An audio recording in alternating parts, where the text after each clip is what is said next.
सोनी आज बहुत परेशान थी। दिल टूटा था। ना बालकनी में आई और ना ही रसोई घर में कदम रखी। उधर सासू माँ की झलझलाहट और रोज के तानों से उसका जी बिल्कुल भर गया था। अपने कमरे में बैठे बैठे रोते हुए वो अपने पति सोहन का इंतजार कर रही थी। वो बैठे बैठे अपने और सोहन के प्यार के बारे में सोच रही थी। सोहन बहुत ही शांत स्वभाव का था। यही बात तो उसे सोहन में बहुत पसंद थी। सोहन सोनी के दर्द को समझता था। दरअसल सोहन और सोनी की लव मैरिज थी, जिसे ससुराल वालों ने बड़ी मुश्किल से अपनाया था। ऐसा नहीं था सोनी तेज थी या किसी की इज्जत नहीं करती थी। कोई कमी नहीं थी, लेकिन कहते हैं जब किसी में कोई कमी निकालनी हो तो निकालने वाले निकाल ही लेते हैं। यही हाल सोनी के घर वालों का था और घर वालों ने भी उसे बहुत ताने देते थे। बड़ी मुश्किल से सब ठीक हो रहा था कि अचानक सासू माँ को एक पोते की इच्छा हुई। बहुत कोशिशों के बाद भी जब सोनी माँ नहीं बन पा रही थी तो सास की उल्हानों बढ़ते गए और जेठानी के भी तेवर बड़े होने लगे थे।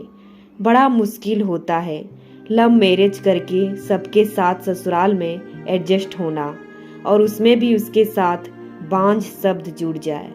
पर इतना होने के बाद भी सोहन के स्वभाव में कोई तब्दीली नहीं आई थी।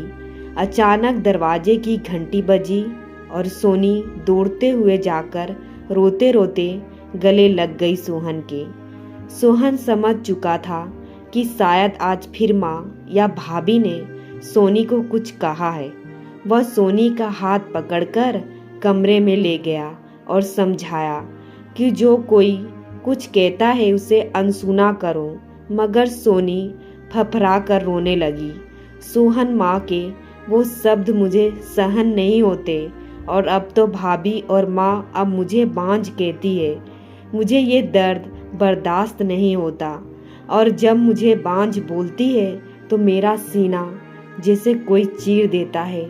सोहन को भी ये सब सहन नहीं होता, फिर भी वो किसी तरह सोनी को समझा लेता है, पर अंदर ही अंदर सबकी बातों और सोनी के दर्द से घुटता रहता है।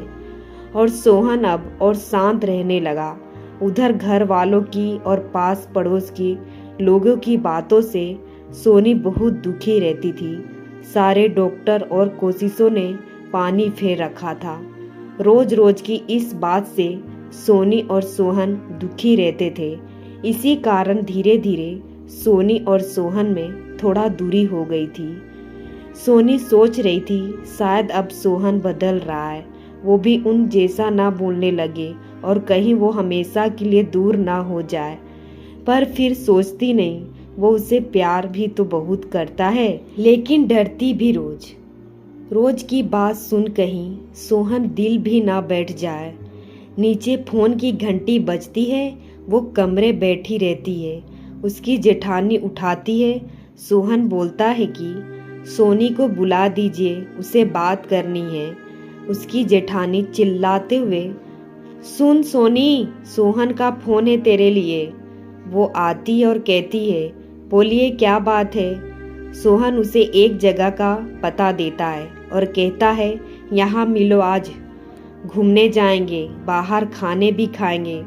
सोनी पहले मना करती है, फिर उसके बार बार कहने पर मान जाती है और फोन रखकर वो कपड़े बदल कर चली जाती है।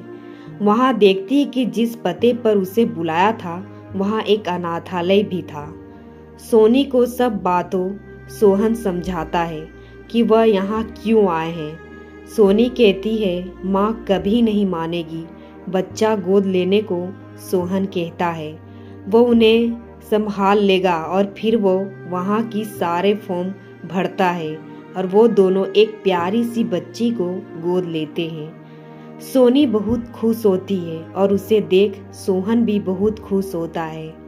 सोनी कहती है, आज तक मैं आपको समझ नहीं पाई, आप मुझसे इतना प्यार करते हैं। आपके साथ ने आज मुझे बहुत खुशी दी है। मैं शुक्रिया भी नहीं कर सकती, शब्द नहीं है।